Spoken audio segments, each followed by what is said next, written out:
जय जगन्नाथ सांग मैंने welcome to our YouTube channel. तो ये सीजन पहुँची गलानी कबीर तो किसी गोटे कबीर बढ़िया आइटमटे बनवा चलतु से आज नहीं जाइए प्रथम ये छेना किसी छेना भी घरे ही बनई ता सहित किसी सुजी जस्ट गोटे चामच पाखापाखि सुजी पकईकिना भलसे ग्राइंडिंग कर देछि। देखो केमती चिपका माने बॉल भलिया हो जाउछि तो आम एमती बॉल भलिया करके खाली भाजी नवा कड़ाई रे। तो कोबी सहित जेहेतु बनैबा ये फूल कोबी किसी छोट छोट पीस करिकिना ताकू भी तेल रे पूरा भलसे भाजी नहीं आ छेनार जो बॉल भलिया करूँ छोट छोट बॉल भलिया करके तेल रे आम भाजी नवा। आमको जो छेनार बॉलटा ये मुझे भाजुची ये आमर आपको मैंने पूरा कौन एमती आमको गोटा गोटा होकर रहा दरकार ना आम तरकारी कला बेले आपको आम पूरा पेस्ट भाया करके करदेवा किंतु डायरेक्ट एमती छेनाटा को पकेले तार टेस्ट एत आसबनी। तो बेटर टेस्ट पाई मुझे तेल रे हल्का भाजी नौची तो ये देखते केमती खंडिया खंडिया हो जाऊँगी तो से किसी टेंशन हबार ना मत ये ही दरकार कारण तरकारी पूरा पेस्ट हो सी मसला सहित जस्ट तार टेस्ट एनहांस हल्का भाजी नि तरकार ना तो मत जना ना बट मु बहुत बनाए यहाँ एवं सीजन पहुँची गला फूलकोबी बंधाकोबी सब मिलबार बंधाकोबी फूलकोबी आउ ये जो छेनार को मिसेकिना मसला करना तरकारीटा मत बहुत टेस्टी लगे से मुझे मैक्सिमम टाइम बनाए कोबी सीजन ले फूलकोबी आग छोट पीस करके छाणी नहीं आमर छेना को भी भाजी नहीं तेल गरम करना से कड़े रे जीरा अल्प फुटेकी से सुखिला लंका गोटे पकईदेली आ रसुण छेचा किसी पकाउची बेसी किसी मसला कि पनीपरिया पड़ार ना। तो कैप्सिकम को एमती लंबा लंबा करके काटिकी रखी नहीं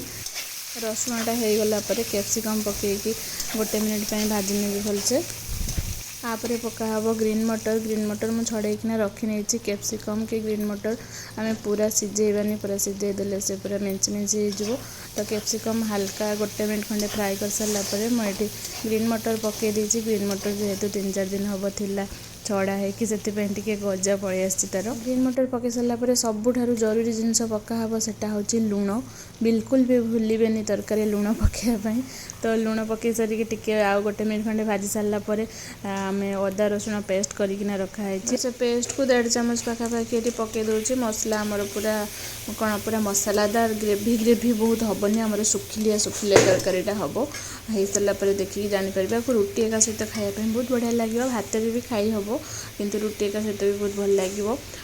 तो मसलाटा बास्ना गलापर एवं बंधाकोबी को किसी पूरा चुन चुन करना काटी निया बहुत चुन चुन ना माने रफली किसी टिके हल्का छोट छोट करना काटी नहीं बंधाकोबी को ताको एवं पकईकिना किसी समय फ्राए करदेवी। बंधाकोबी भी बहुत सिझेबार नहीं कारण किसी तरकारी सब परिबा पूरा सिझीगले बेसी भल लगे तो से बंधाकोबी भी पूरा जस्ट 1-1.5 मिनिट पाखापाखि फ्राए कर सारापर लास्ट रे पकईदबा आम टमाटो गोटे को फाड़ करना छोट छोट स्लाइस करना पकई देती लास्ट रे पका हम हलदी कारण हलदी जदि मु आगुआ पकई दी थांती ताहले मोर तरकारी कड़े आहरी लगी जाता कड़े मोर जी कालिया देखा आहरी अधिक कालिया देखा होता से मुझे बुद्धिमतीर काम करना हलदी को टिके पछरे देली। तो हलदी जीरा गुंड धनिया गुंड आउ टिके लंका गुंड कलर भल आसवाई लंका गुंड पकईदेली आउ टिके कसूरी मेथी को पकई दूची आउ कौन सरला तो सब मसला पकेबा एवं सब मसला को भलसे फेंटा फेंटी कर देकी लास्ट खाली सॉस फस पकईदेले आमर होगला रेडी तरकारी पूरा साधा सीधा और बढ़िया टेस्टी तरकारी।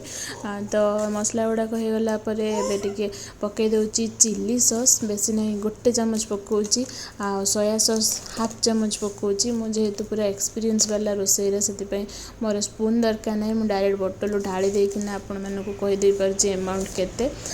तो सोया सॉस पकईली चिली सॉस पकईली टमाटो सॉस भी 1 चामच पाखापाखि आ टिके पकईदबा आम ये सिजवान सॉस कारण सिजवान सॉस टेस्ट पूरा वाओ मत तो सिजवान सॉस बहुत ही भल लगे को मन को सिजवान सॉस भल न लगे कहले मत बहुत भल लगे सिजवान सॉस जेकोसी तरकारी भी मुझे पकई देकिना खाईदेवी सिजवान सॉस को।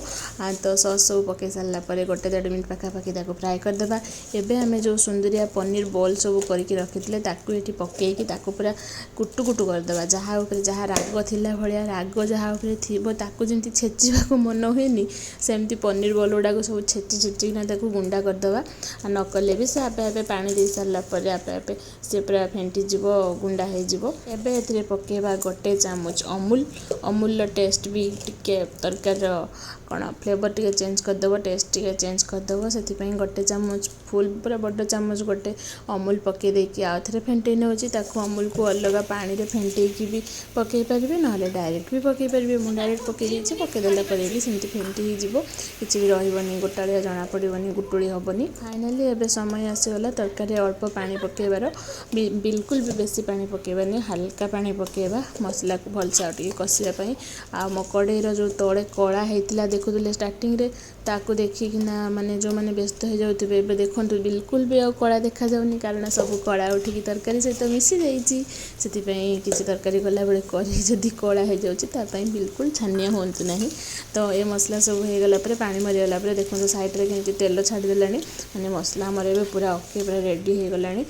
तो मसला रेडी हो गला परे फाइनल पके दबा भाजी की रखिथिबा हमर फूलकोबी को पके की ताकू भलसे फेंटे दबा आ एबे हल्का और टिके पानी पके दबा बिल्कुल भी झोल आमर करबा नहीं पूरा सुखा सुखा तरकारी करबा हल्का टिके पानी पके देकी आ 2-3 मिनिट पाखापाखी ताकू फ्राए करदेबा कि जदि ढांकुड़ी भी ढांकुड़ी देकी रखिदेबे।